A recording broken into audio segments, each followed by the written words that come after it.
Mercancía dañada. Don Ramiro, el Espino Vargas, escupió, empujando a Paloma del Río fuera del carruaje. Sin valor de reventa. El frío del sendero de los huesos cortaba su piel como cuchillas invisibles, pero no era el invierno lo que la aterrorizaba, sino el silencio mortal de haber sido desechada como basura. Embarazada de 6 meses, cada paso dejaba huellas de sangre en la nieve mientras protegía su vientre prominente. «Moriré aquí», susurró al bebé que pateaba sus costillas. «Pero tú no». ¿Cómo sobreviviría una esclava descartada al invierno brutal? ¿Y cuál sería el precio de la salvación cuando ésta viniera de las manos de una bestia? La nieve caía como cenizas blancas sobre la frontera norte del reino de Aztlán del Norte. Cada copo, un recordatorio silencioso de que el invierno no perdonaba ni a esclavos ni a reyes. Paloma del Río, de 23 años, dejaba un rastro de huellas rojas mientras caminaba por el sendero de los huesos, sus piernas temblorosas luchando contra el doble peso del embarazo y la extenuación. El tejido raído de su túnica de esclava, antes gris azulada, ahora estaba manchado de lodo y sangre seca, estirándose de forma grotesca sobre su vientre de 6 meses. El frío no era su mayor enemigo. Era el silencio ensordecedor del rechazo, el eco de las palabras de don Ramiro el Espino Vargas, aún quemando en sus oídos como hierro al rojo vivo. Mercancía dañada, sin valor de reventa. Sal de mi propiedad antes de que cambie de idea sobre dejarte con vida. La ironía cruel era que Paloma, en su desnutrición severa y trauma profundo, apenas sentía el hielo congelar sus extremidades. Los dedos de sus pies, descalzos por horas, habían perdido toda sensación. Lo que la mantenía caminando era el instinto primitivo y feroz de proteger la vida que crecía dentro de ella.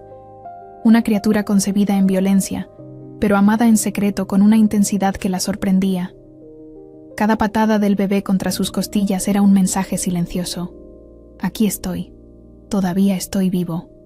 Y por ello ella seguía andando, incluso cuando sus pulmones ardían con cada respiración helada, incluso cuando su visión comenzaba a nublarse en los bordes. La revelación de la verdad sobre la paternidad había sellado su destino.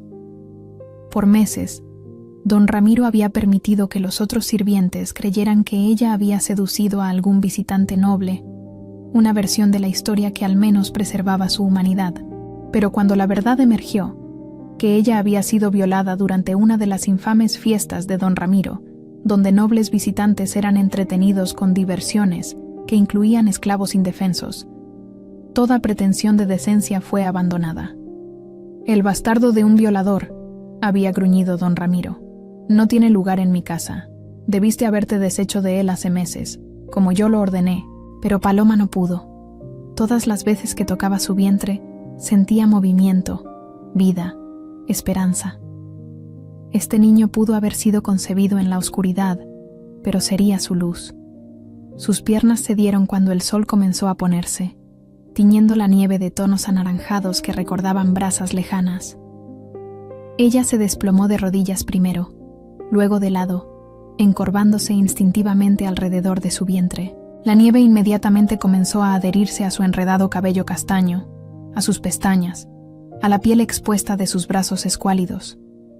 Fue entonces que sintió una vibración profunda en el suelo, tan baja que se percibía más en los huesos que en el oído. Pasos, pesados, acercándose. Paloma forzó los ojos para abrirlos, esperando ver lobos o bandidos. En cambio, vio algo mucho más aterrador. La bestia emergió de la línea de árboles como una fuerza de la naturaleza personificada. Un licántropo en su forma completa, no la transformación parcial que algunos guerreros exhibían en desfiles, sino una metamorfosis absoluta en predador puro. Medía fácilmente 2,5 metros de altura, sus músculos ondulando bajo un pelaje negro que brillaba con la nieve derretida. Sus patas dejaban huellas del tamaño de platos en la nieve, y cuando se detuvo a 5 metros de ella, sus ojos dorados la miraron con una inteligencia que era completa y perturbadoramente humana. Paloma intentó arrastrarse hacia atrás, pero su cuerpo no obedeció. Todo lo que pudo hacer fue apretar los brazos alrededor de su vientre y susurrar: «Por favor, El niño. El licántropo inclinó la cabeza, sus fosas nasales dilatándose. La estaba oliendo, analizándola. Paloma sabía que el olor del miedo debía estar irradiando de ella en oleadas, mezclado con el aroma de sangre y leche materna que comenzaba a formarse en sus sensibles pechos. Por un momento que pareció eterno, depredador y presa se encararon. Luego, con una ondulación fluida que desafiaba su masa, la bestia comenzó a transformarse. El cambio era a la vez hermoso y horrible de presenciar. Los huesos se reorganizaron con crujidos audibles.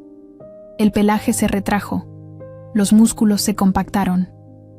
En cuestión de segundos, donde antes había una bestia, ahora se erguía un hombre. ¿Pero qué hombre? León Solís era un gigante incluso en forma humana, con más de 2 metros de altura y hombros que parecían esculpidos en roca viva. Su cabello negro, húmedo por la transformación, enmarcaba un rostro que era a la vez brutalmente masculino y extrañamente noble. Cicatrices cruzaban su pecho desnudo, evidencia de décadas de batallas, pero fue la inesperada dulzura en sus ojos dorados lo que hizo que el corazón de Paloma diera un vuelco. Él no preguntó quién era ella o qué hacía allí. En cambio, sus ojos entrenados recorrieron su cuerpo, catalogando las evidencias, las antiguas marcas de látigo que serpenteaban por sus brazos escuálidos, la palidez mortal de quien no había comido adecuadamente en meses, el vientre prominente que ella protegía con feroz determinación. Una furia protectora, completamente ajena a la política o al protocolo, se encendió en él como un brasero. Sin decir una palabra, León se quitó su capa militar, un pesado manto forrado con piel de lobo que aún conservaba el calor de su cuerpo, y se arrodilló en la nieve a un lado de ella. «Permítame». Su voz era un grave rumor, cuidadosamente modulado para no asustarla más. Paloma, delirando por la hipotermia y esperando el golpe final, cerró los ojos. En lugar de la violencia que también conocía, sintió unos brazos fuertes y sorprendentemente suaves que la alzaron como si no pesara nada. La capa la envolvió en un calor lujoso que hizo que sus músculos se relajaran involuntariamente. Mientras él la llevaba contra su pecho, ella sintió algo que no experimentaba desde hacía años: seguridad. El latido de su corazón, fuerte y constante contra su oído, era un ritmo reconfortante que la calmó tanto a ella como al inquieto bebé. Fue entonces que él susurró, su voz ronca vibrando contra su oído de una manera que la hizo sentir hasta los huesos: «Yo te protegeré». Las palabras llevaban el peso de un juramento sagrado, una promesa que parecía estar grabada en su propia alma. Paloma intentó responder, pero la oscuridad la reclamó antes de que pudiera formar las palabras. El regreso a la conciencia fue gradual, marcado primero por la ausencia de frío.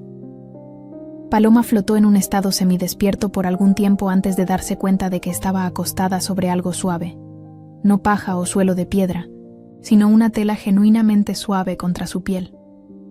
Cuando finalmente consiguió abrir los ojos, la visión la dejó sin aliento. Estaba en una cama con dosel, las cortinas de terciopelo verde oscuro parcialmente cerradas para crear una sensación de intimidad. La cama en sí era lo suficientemente grande para 4 personas, con sábanas de lino de la más alta calidad y almohadas de plumas que cedían perfectamente bajo su cabeza. Una chimenea a unos metros de distancia irradiaba calor, pintando todo en tonos dorados danzantes. Pero lo que realmente capturó su atención fue el hombre sentado en una silla de madera junto a la cama. León Solís vestía un uniforme militar impecable. Una túnica azul marino con intrincados bordados dorados que denotaban un alto rango. Pero fue cuando sus ojos cayeron sobre las insignias en sus hombros que el verdadero impacto la golpeó. No eran las marcas de un capitán o siquiera de un general. Eran los símbolos inconfundibles de la realeza licántropa. Lobos dorados entrelazados con coronas, cada hilo bordado a mano con oro verdadero. Este hombre que la salvó de la muerte en la nieve no era un soldado común. Era León Solís, el rey hombre lobo del norte, conocido en todo el reino como el Quiebra Escudos. el alfa primario que había unificado las tribus en guerra y forjado el ejército más grande que el norte jamás hubiera conocido. El terror heló sus venas. Los reyes no salvan esclavas, las usan y las desechan. Su mente comenzó a correr con horribles posibilidades. Tal vez la quisiera para su entretenimiento, o tal vez tuviera planes para el niño. «Estás despierta». Su voz era cuidadosamente controlada, como si intentara sonar menos intimidante. «¿Cómo te sientes?» Paloma intentó incorporarse, pero un punzante dolor en su espalda la hizo vacilar. Fue entonces cuando lo notó. Sus muñecas no estaban encadenadas. Sus piernas estaban libres. Incluso su ropa había sido cambiada. Vestía una camisola de dormir sencilla, pero limpia y cálida. «¿Dónde? ¿Dónde estoy?» Su voz salió como un áspero susurro. «Mi campamento fortificado en fuerte corazón de acero», respondió él, manteniendo una distancia respetuosa, incluso mientras hablaba. «Estuviste inconsciente durante 3 días. Yo. Necesitábamos asegurarnos de que tú y la criatura estuvieran estables». Instintivamente, sus manos volaron a su vientre. El movimiento aún estaba allí, más débil que antes, pero presente. Lágrimas de alivio empañaron su visión. «La criatura está viva», León dijo gentilmente, interpretando su preocupación. «Pero tú». Ambos están en estado crítico. La desnutrición es severa. ¿Cuándo fue la última vez que tuviste una comida adecuada? La pregunta la hizo sonrojar de vergüenza. «Yo no recuerdo». Don Ramiro el Espino Vargas. Él redujo nuestras raciones cuando mi vientre comenzó a notarse. Dijo que yo estaba comiendo demasiado. Ella vio algo oscuro cruzar su rostro, una rabia fría que hizo que el aire en la tienda pareciera cargado. Pero cuando él habló, su voz permaneció cuidadosamente neutra. «Esto cambiará. El doctor Mateo Valdés, mi médico personal, elaboró un plan nutricional específico para tu condición. Pequeñas comidas frecuentes, suplementos especiales para la criatura. Él cree que, con el cuidado adecuado, ustedes dos pueden recuperarse completamente». Paloma lo estudió, buscando señales de una motivación oculta. «¿Por qué?», ella finalmente preguntó. «¿Por qué un rey se preocuparía por una esclava?». León quedó en silencio por un largo momento, sus dedos tamborileando contra su muslo de una forma que sugería nerviosismo controlado.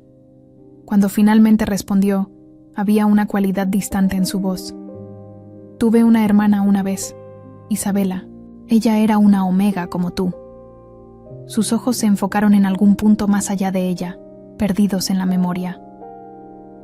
Ella tenía solo 17 años cuando fue prometida a un alfa cruel de una casa aliada. Una alianza política, dijeron, necesaria para la paz. Yo acababa de asumir el trono, demasiado joven, confiando demasiado en los consejeros que insistían en que era por el bien mayor. Sus manos se cerraron en puños, los nudillos blanquecinos. Ella suplicó no ir. Se escondió en los establos la noche antes de la boda, llorando hasta no tener más lágrimas. Y yo la forcé. Dije que era su deber, que debía ser fuerte, que yo la protegería a través de la alianza política. El dolor en su voz era crudo, sin filtros. 3 meses después, Isabela cayó de un balcón en una tormenta. Accidente trágico, dijeron. Pero sus cartas, ocultas en correspondencia oficial, me contaban brutalidades. Yo, ocupado en guerras y territorios, no leí entre líneas. Miró a Paloma, sus ojos dorados brillando con lágrimas no derramadas. El sistema falló en protegerla, completamente. Murió joven y sola. Sus protectores, absortos en poder y política, ignoraron su vida. Y yo fui uno de ellos. Él la miró.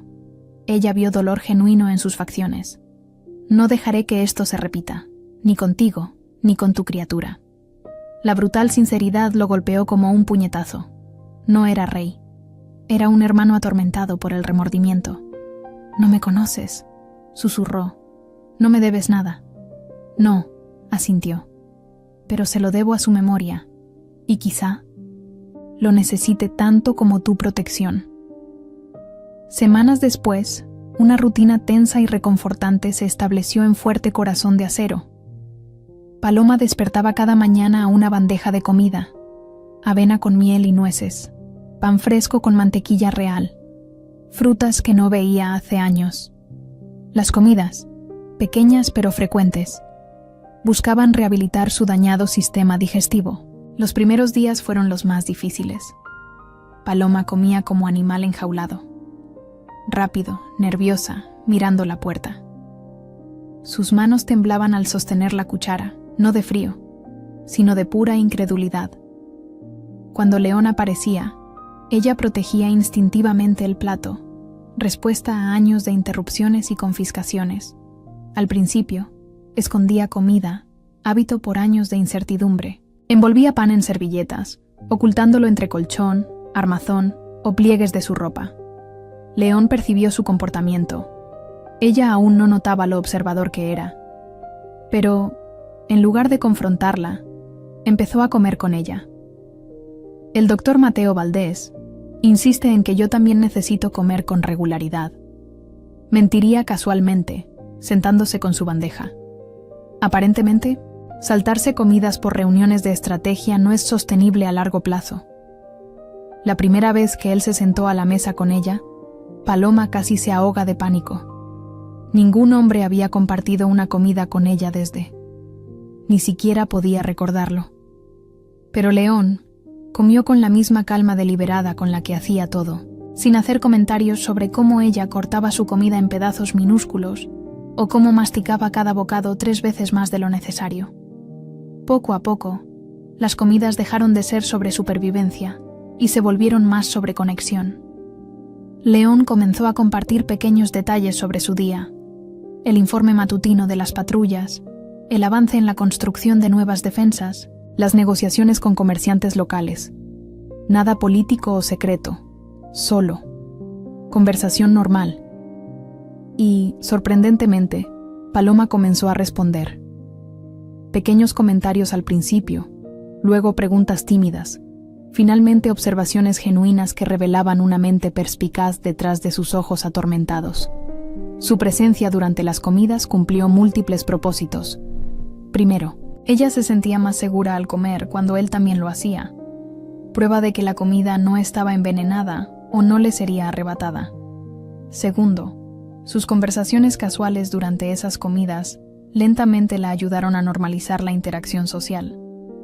León descubrió que Paloma poseía una inteligencia aguda que años de trauma no lograron borrar por completo. Cuando él mencionó casualmente los desafíos logísticos de alimentar a los refugiados de guerra durante el invierno, ella ofreció ideas sorprendentemente prácticas sobre la conservación de alimentos y la distribución eficiente de raciones. En casa de don Ramiro el Espino Vargas, dijo ella una mañana, cortando cuidadosamente una manzana en pequeños trozos, gestionábamos los suministros de la cocina para que duraran todo el invierno. El truco era mezclar granos más baratos con los caros en la proporción justa. La gente no notaba la diferencia en el sabor, pero lograbas alimentar al doble de personas con el mismo presupuesto. León dejó de masticar, prestando verdadera atención. ¿Qué proporción? 3 partes de centeno por 1 de trigo. Si tienes acceso a miel o melaza para enmascarar la amargura. 5 por 1 si solo tienes sal y hierbas. Cuando él implementó su sugerencia en la gestión de los suministros del Fuerte Corazón de Acero, la eficiencia aumentó un 20% casi de inmediato. Fue León quien descubrió que ella sabía leer. Él la había encontrado en la pequeña biblioteca del Fuerte Corazón de Acero una mañana, cuando ella pensaba que él estaba ocupado con correspondencia. Ella estaba de pie frente a las altas estanterías, deslizando los dedos con reverencia sobre los lomos de libros de cuero, como si tocara reliquias sagradas. Había lágrimas silenciosas resbalando por su rostro mientras leía los títulos en voz baja, saboreando cada palabra como si fuera vino añejo. Historia de los reinos del norte, susurró para sí misma. Leyendas de la era de los héroes, tratados sobre plantas medicinales. Su voz portaba una mezcla de alegría y una profunda pérdida. Cuando él le preguntó si buscaba algo en particular, ella dio un respingo como si la hubieran quemado. Se ruborizó intensamente e intentó huir. «Perdón, Su Majestad. No debí». «¿No debiste qué? ¿Mirar libros?» Había genuina confusión en su voz. «¿Por qué?» «Los esclavos no. Yo no debí». Ella luchó con las palabras, años de condicionamiento librando una batalla contra su curiosidad natural. Don Ramiro el Espino Vargas decía que el conocimiento volvía peligrosos a los esclavos, que leer le daba a la gente ideas por encima de su posición. León se acercó lentamente, como lo haría con un animal herido. «¿Sabes leer?» Ella asintió con vacilación, y entonces las palabras brotaron en un torrente, como si hubieran estado reprimidas por demasiado tiempo. «Mi madre me enseñó cuando era pequeña, antes de que nos vendieran. Ella había sido maestra antes de casarse con mi padre, y él era escriba en una casa mercante. De hecho, se conocieron en una biblioteca». Una sonrisa fantasmal cruzó su rostro. Mamá decía que era importante, que el conocimiento era lo único que nadie podría quitarnos, que mientras supiera leer, podría viajar a cualquier lugar, ser cualquier persona, a través de las páginas. Las lágrimas se acumularon en sus ojos. Ella se equivocó. Se llevaron todo. Don Ramiro el Espino Vargas quemó todos los libros que encontró entre nuestras pertenencias el primer día. Dijo que eran basura sentimental. «No», dijo León con firmeza, su voz portando la autoridad de un decreto real. «No se lo llevaron. Todavía lo sabes. Todavía tienes esa parte de ella contigo. Y nadie volverá a quitarte eso jamás». Sacó un libro de los estantes, un volumen de cuentos populares con ilustraciones coloridas, bordes dorados desgastados por generaciones de manos amorosas. «Me sentiría honrado si me leyeras. Hace mucho tiempo que no escucho a alguien leer en voz alta con verdadera pasión». Era una mentira piadosa. Tenía escribas que le leían con regularidad.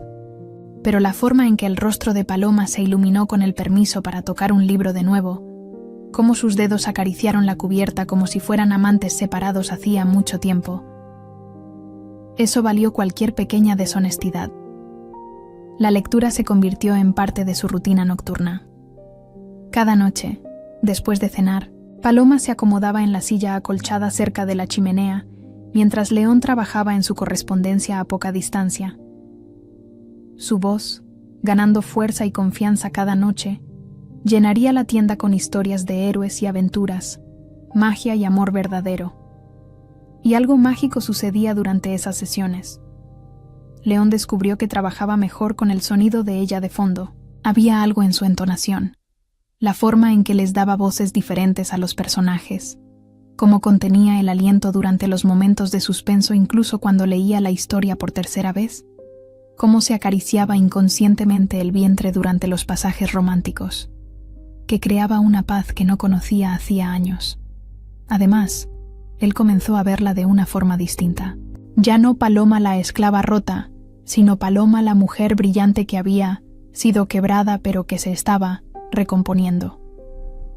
Durante una lectura sobre una princesa guerrera, vio el fuego silencioso en sus ojos. Durante una escena romántica, notó cómo su respiración cambiaba, cómo un rubor sutil cubría sus mejillas. Durante cuentos sobre madres valientes, vio cómo sus manos se movían protectivamente hacia su vientre, y supo que cualquier niño nacido de ella sería amado con una ferocidad que movería montañas.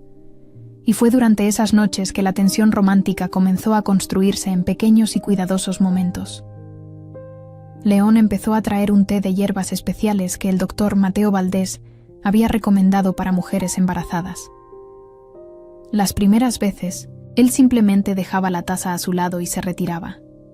Pero gradualmente comenzó a quedarse unos momentos, preguntando sobre su lectura o comentando el clima. Una noche particularmente fría, Paloma estaba temblando a pesar de la chimenea. Sin pensarlo, León se acercó y con delicadeza colocó su manta sobre los hombros de ella. El contacto, sus dedos rozando brevemente contra su nuca, envió un escalofrío a ambos, que nada tenía que ver con el frío. «Gracias», ella susurró, y algo en la forma en que lo dijo, tan sincera, tan desprovista de la deferencia formal que normalmente usaba, hizo que el corazón de él se acelerara.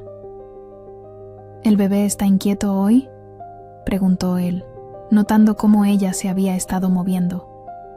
«Un poco. El doctor Mateo Valdés dijo que es normal a medida que crece, pero...» «¿Puedo?». León gesticuló vagamente hacia su vientre. Paloma se congeló. Ningún hombre había tocado su vientre además de los médicos, y ella todavía cargaba un miedo profundo al contacto físico. Pero había algo en la expresión de él, una reverencia casi, como si estuviera pidiendo permiso para tocar algo sagrado. Lentamente, ella asintió. León se arrodilló al lado de su silla y con cuidado colocó sus manos grandes y cálidas sobre su vientre. El bebé, como si sintiera la presencia de una nueva persona, dio una patada fuerte directamente contra la palma de él. La sonrisa que se extendió por el rostro de León fue a la vez de asombro y alegría pura. «Es fuerte. Es ella». Paloma corrigió suavemente. «Estoy segura de que es una niña». «Será una guerrera», León murmuró, sus pulgares acariciando inconscientemente donde el bebé había pateado. «Fuerte como su madre». El momento se prolongó, íntimo y perfecto, hasta que Paloma se dio cuenta de que sus manos se habían posado sobre las de él sin que ella lo notara. El calor de él se filtraba a través de su piel, calmando no solo al bebé, sino una ansiedad profundamente arraigada que ella llevaba meses cargando. Cuando ella se dio cuenta de lo que estaba haciendo, intentó alejarse, pero León gentilmente interceptó sus manos. «Está todo bien», él dijo en voz baja. «No tienes que tenerme miedo, nunca a mí». Pero la paz que habían erigido era una quimera frágil, y el mundo exterior, inexorable, finalmente los encontraría. La crisis llegó en el 5º mes de la estadía de Paloma, en el fuerte Corazón de Acero, cuando las negociaciones comerciales de invierno trajeron delegaciones de varias casas nobles. Paloma se había aislado en los aposentos privados, como siempre hacía cuando llegaban visitantes, pero esta vez esconderse no fue suficiente. León el quiebra escudos. Solís estaba en una reunión cuando el doctor Mateo Valdés llegó corriendo a los aposentos privados, su rostro pálido de pánico. «Mi señora, debe esconderse. Ahora mismo. Don Ramiro el Espino Vargas está aquí». El nombre golpeó a Paloma como un puño invisible, directo al plexo solar. La habitación comenzó a girar, y ella tuvo que apoyarse en la pared para no caer. «No, él no puede. No aquí». Llegó con la delegación comercial de Cenizas Blancas. Al parecer, tiene negocios legítimos con su majestad. El doctor Mateo Valdés estaba reuniendo rápidamente artículos esenciales. «Necesitamos llevarla a la Torre Norte hasta que se vaya». Pero era demasiado tarde. El sonido de botas pesadas en el pasillo anunció la llegada de un grupo, y entre las voces reconoció la risa gélida y ominosamente familiar que había poblado sus peores pesadillas. «León, mi viejo amigo, qué fortaleza tan impresionante has construido aquí». La voz de don Ramiro el Espino Vargas, untuosa con falsa camaradería, heló la sangre de Paloma. Escuchó a León, el quiebra escudos, Solís responder con tensa cortesía, controlando claramente su propia reacción. Don Ramiro Vargas, ¿qué? Sorpresa inesperada. No sabía que estaba incluido en la delegación de Cenizas Blancas. Negocios de última hora, lo entenderá. Oí que está comprando provisiones de invierno en grandes cantidades. Pensé que quizás podríamos llegar a un acuerdo mutuamente beneficioso. El doctor Mateo Valdés la estaba guiando hacia un pasadizo lateral cuando sucedió. El bebé, que había estado anormalmente silencioso durante la conversación, de repente propinó una serie de patadas violentas que arrancaron a Paloma un jadeo demasiado audible. El sonido se propagó. Las voces en el pasillo se detuvieron abruptamente. Entonces don Ramiro el Espino Vargas habló de nuevo, pero esta vez su voz llevaba una nota de peligrosa especulación. «¿Qué sonido tan interesante? ¿Tiene invitados en aposentos privados, Majestad?» León el quiebra escudos. Solís intentó desviar. «Los aposentos privados son precisamente eso, privados. Quizás deberíamos». Pero don Ramiro el Espino Vargas ya se estaba moviendo, siguiendo el sonido como un perro de caza siguiendo un rastro. Cuando apareció en la puerta de los aposentos, sus ojos se clavaron de inmediato en Paloma, y una sonrisa cruel, de presa cazada, se extendió por su semblante. «Vaya, vaya, Paloma, mi querida esclava fugitiva, ¿has estado aquí todo este tiempo?» Paloma retrocedió instintivamente, sus manos protectoramente alrededor del vientre que ahora estaba obviamente abultado y cercano al término. «No», susurró. «Por favor, no». Don Ramiro el Espino Vargas entró en la habitación como si fuera el dueño del lugar, sus ojos catalogando cada detalle. La ropa fina que ella vestía, la lujosa estancia, la forma obvia en que era tratada como invitada en lugar de prisionera. «Fascinante», murmuró. «Absolutamente fascinante. León, ¿sabes quién es realmente esta mujer?» «Ella es mi invitada», respondió León, apareciendo detrás de don Ramiro, con una rigidez que sugería una violencia apenas contenida. «Y usted no tiene nada que ver con ella». Don Ramiro rió, un sonido que hizo a Paloma encogerse. «Ah, pero sí tengo. Ella es mi propiedad, verá». Huyó en medio de un embarazo que resulta de... bueno, digamos, un incidente desafortunado con uno de mis otros invitados. Pero la propiedad es la propiedad, y lo que lleva. Sus ojos se fijaron en el vientre de Paloma con avidez. «Bueno, eso también me pertenece por derecho». «Está embarazada», dijo León, su voz peligrosamente baja. «Casi a término. Moverla ahora sería... arriesgado, sí, pero no imposible». Don Ramiro se acercó a Paloma, quien tuvo que luchar contra el impulso de hacerse un ovillo, especialmente considerando que la criatura representa un valor considerable. Los mestizos son raros, y este tendrá un linaje interesante dadas las circunstancias de su concepción. León dio un paso adelante, y Paloma pudo sentir el cambio en el aire, la forma en que su presencia de depredador llenó el espacio. «No la tocará, Majestad», dijo don Ramiro, su voz adquiriendo un tono de paciencia condescendiente. «Ciertamente comprende las leyes de propiedad. Ella es mi esclava legalmente ligada. Huyó, y cualquier producto que pueda producir mientras esté bajo mi propiedad pertenece a mi hacienda. Es ley, escrita por los propios ancestros de su linaje». El silencio que siguió fue lo suficientemente pesado como para hacer que el aire se sintiera denso. Paloma pudo ver a León luchando consigo mismo, el hombre que quería protegerla en guerra con el rey que había jurado defender las leyes de su tierra. «Además», continuó don Ramiro, disfrutando claramente de su ventaja, «considere las implicaciones diplomáticas de albergar a una esclava fugitiva. Otras casas podrían ver esto como un precedente peligroso. ¿Qué tipo de mensaje envía esto sobre la santidad de los contratos de propiedad?» Fue en ese momento de desesperación, cuando Paloma vio la derrota formarse en los ojos de León, que algo cambió dentro de ella.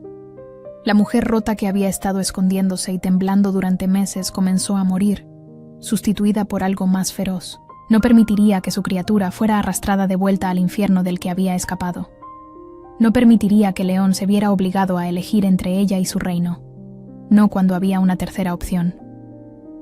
«Hay otra ley», dijo ella, su voz inicialmente débil, pero ganando fuerza con cada palabra. Una más antigua. Todos en la sala se volvieron hacia ella, sorprendidos. Don Ramiro frunció el ceño. «Esclava, se le instruyó que...». «El derecho de santuario del vientre», continuó ella, levantando la barbilla y encarando a don Ramiro el Espino Vargas directamente por primera vez en años. «Cualquier niño no nacido que toque suelo real antes de nacer está bajo la protección de la corona hasta el destete, Llevo aquí 5 meses. Mi hijo pisó esta tierra a través de mí. Don Ramiro empalideció. Esa ley tiene 400 años. Nadie la ha invocado en...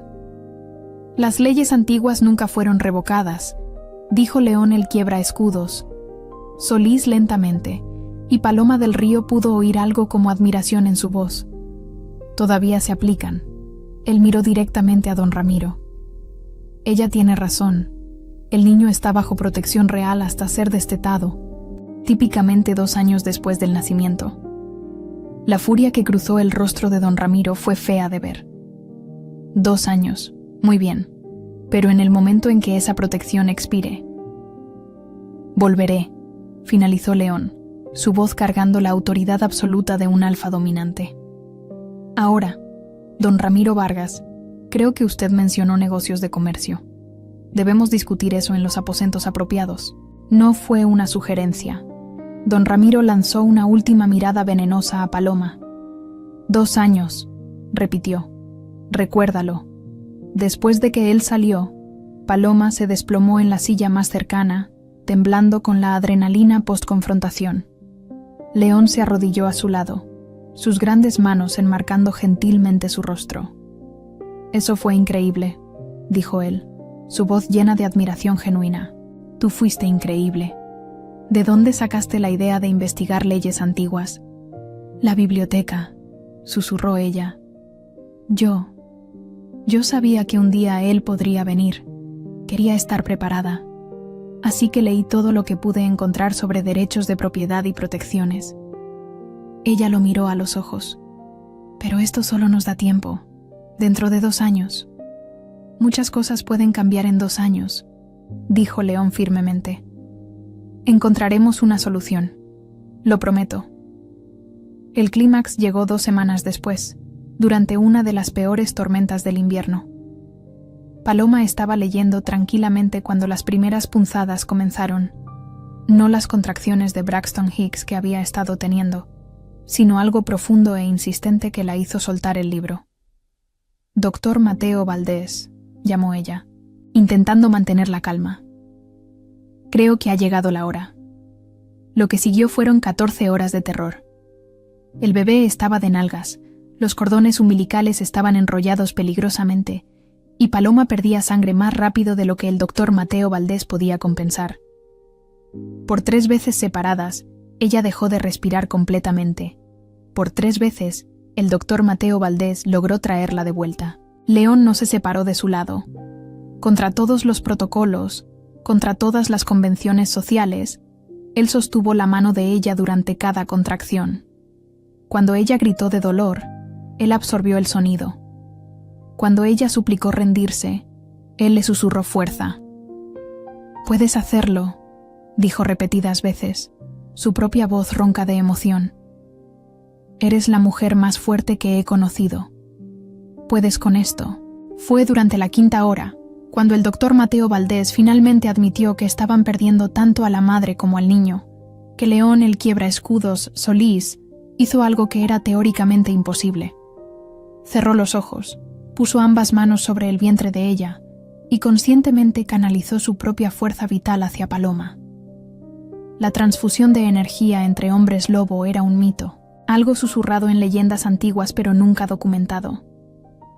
La idea era que un alfa primario suficientemente poderoso y motivado podría compartir su esencia vital con otro, pero el costo podría ser su propia vida. Pero mientras León forzaba su energía hacia Paloma, algo milagroso ocurrió. En lugar de simplemente sostenerla, su fuerza vital se entrelazó con la del niño no nacido de una forma que desafió toda comprensión médica. El bebé, que había estado en angustia, de repente se calmó. El sangrado de Paloma se detuvo. Su respiración se estabilizó.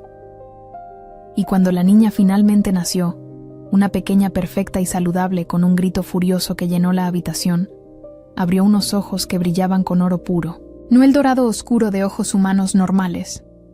El dorado líquido y luminoso que era la marca inconfundible de la realeza licántropa. El doctor Mateo Valdés dejó caer los instrumentos que sostenía. Esto es imposible.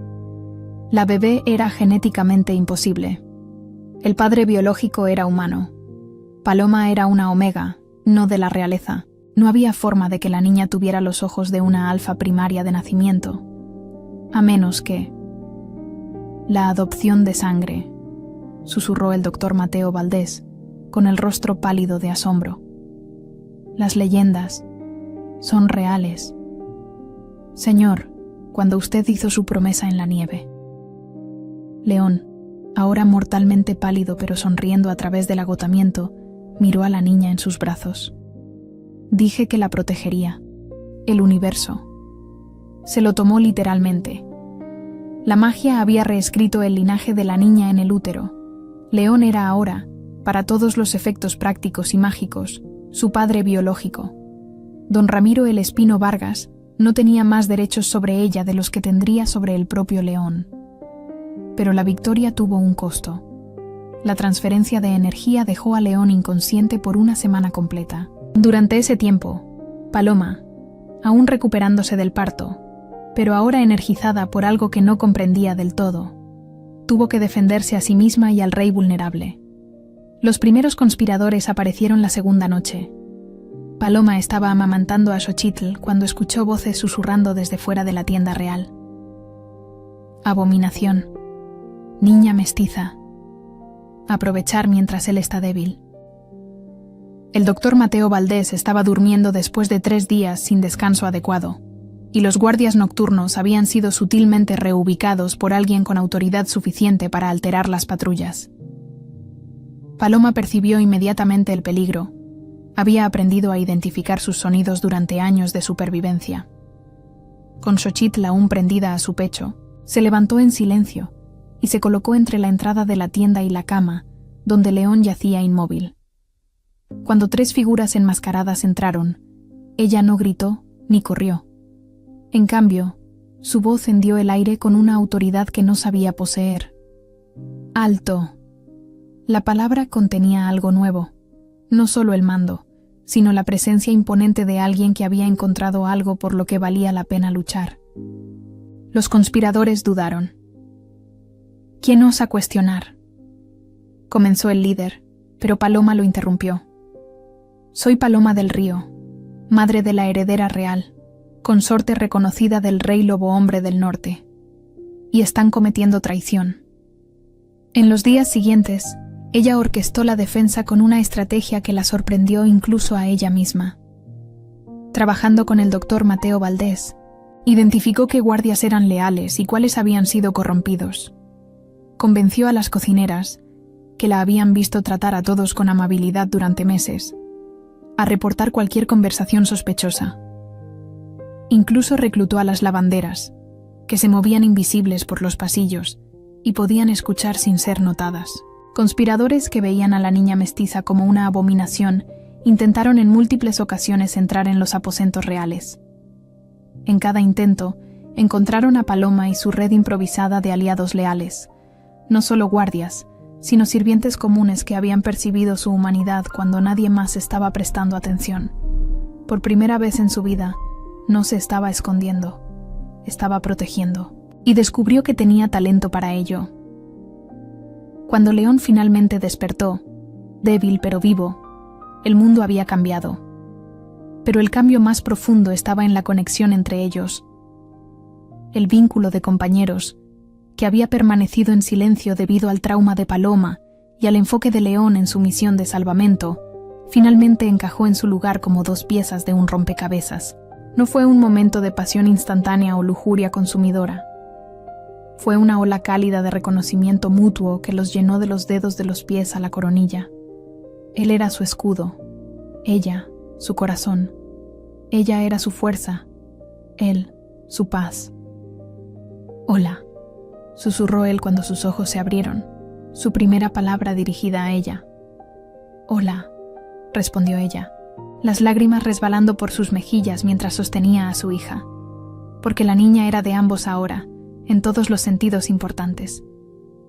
«Te extrañé», dijo él, y ambos sabían que no se refería solo a la semana de inconsciencia. «Yo también», susurró ella, y por primera vez en su vida, las palabras «te amo» casi escaparon de sus labios. La resolución no llegó a través de más violencia, sino mediante una reforma sistemática. Empleando el precedente mágico del nacimiento de su hija Xochitl, una criatura que fue literalmente reclamada por el poder real a través de un acto de protección divina, León argumentó ante el Consejo Real que la diosa de la luna podía reclamar a cualquier persona en cualquier momento. Si la magia divina era capaz de reescribir linajes, entonces los mortales, por supuesto, no deberían poder reclamar propiedad absoluta sobre otros seres conscientes. La ley de propiedad sobre seres conscientes fue abolida mediante un único decreto. Mas el camino hacia la promulgación de dicho decreto fue largo e insidioso. No se logró de inmediato. Hubo meses de intenso debate político, negociaciones meticulosas y compromisos estratégicos. Algunos lores, aferrados a sus privilegios, incluso amenazaron con una rebelión abierta, afirmando que el precedente mágico era una manipulación demoníaca, y que aceptar el linaje reescrito de Xochitl significaría cuestionar toda la estructura social. Don Ignacio Montenegros de Páramo de Hierro fue el más vocal, argumentando en las sesiones del Consejo que permitir que los esclavos se convirtieran en realeza a través de artilugios mágicos destruiría el orden natural. Otros, más pragmáticos, exigieron compensación material por sus pérdidas, calculando el valor de mercado de sus propiedades humanas en maravedí de oro. León abordó cada objeción con una estrategia implacable. Para aquellos que cuestionaban la magia, convocó a eruditos arcanos de 3 reinos distintos para confirmar que la adopción de sangre era un fenómeno documentado, aunque extremadamente raro. A quienes exigían compensación, les ofreció contratos comerciales preferenciales y reducciones de impuestos por un lustro, costos que, a la larga, serían menores que el mantenimiento del sistema de esclavitud. El punto de inflexión llegó cuando doña Elena de Casa Montefuerte, una de las pocas mujeres influyentes en el Consejo, se puso de pie durante una sesión particularmente acalorada y con voz serena pero firme, inquirió: «Señores, ¿cuántos de ustedes desearían que sus propias hijas fuesen juzgadas como propiedad si las circunstancias fueran otras? La magia del rey no creó poder alguno, más bien, reveló una verdad que siempre ha existido, que ningún ser consciente debería poseer a otro». La pregunta resonó en las cámaras del Consejo, y el silencio que le siguió fue más elocuente que cualquier argumento político. Pero León, apoyado por la evidencia viva del poder divino en la forma de su hija de ojos dorados Xochitl, y por la conmovedora historia de transformación de Paloma, finalmente prevaleció.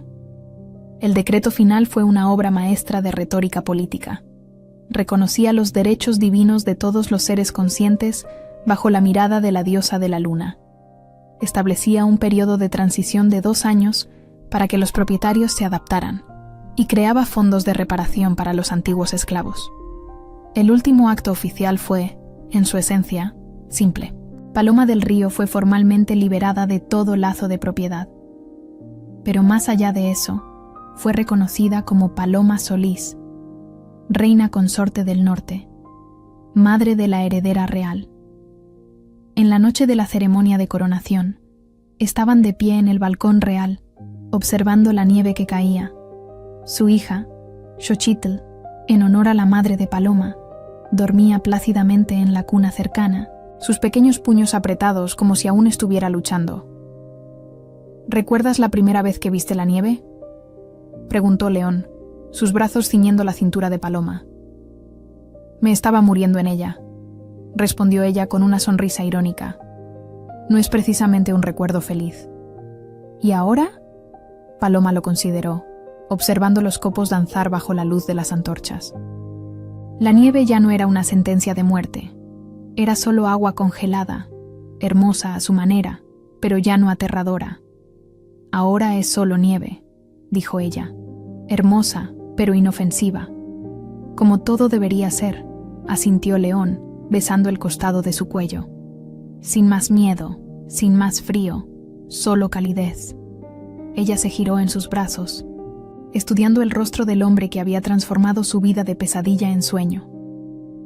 Mantuviste tu promesa. ¿Cuál de ellas? Yo te protegeré, citó ella, su voz adoptando el mismo tono reverente que él había usado aquella noche en la nieve. Lo hiciste. Me protegiste. Y tú me salvaste a mí a cambio, dijo él, sus labios encontrando los de ella en un beso que sabía a hogar, a futuro y a esperanza. Cuando se separaron, Xochitl hizo un pequeño sonido de protesta desde la cuna, como si supiera que la estaban dejando fuera de algo importante. Creo que alguien quiere atención, rió Paloma, yendo a buscar a su hija. Cuando alzó a Xochitl, los ojos dorados de la bebé se abrieron, brillando con una inteligencia que parecía ancestral para algo tan joven.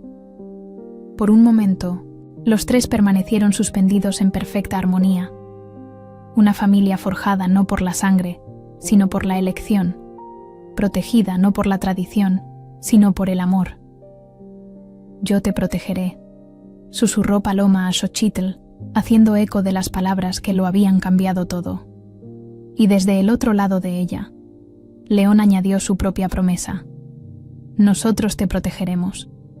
La nieve continuó cayendo afuera, pero dentro de los aposentos reales, 3 corazones latían en sincronía, calentados por un amor que había comenzado con desesperación y había florecido en algo más fuerte que la magia.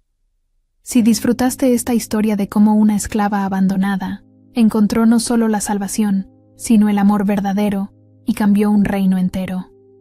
Suscríbete para más épicos romances de Rey Hombre Lobo. Toca la campana de notificación para nunca perderte una historia sobre protección feroz, lazos de pareja que desafían lo imposible y héroes que reescriben las leyes del destino. Recuerda, a veces la mayor fuerza no proviene del poder, sino de elegir proteger a aquellos que no pueden protegerse a sí mismos.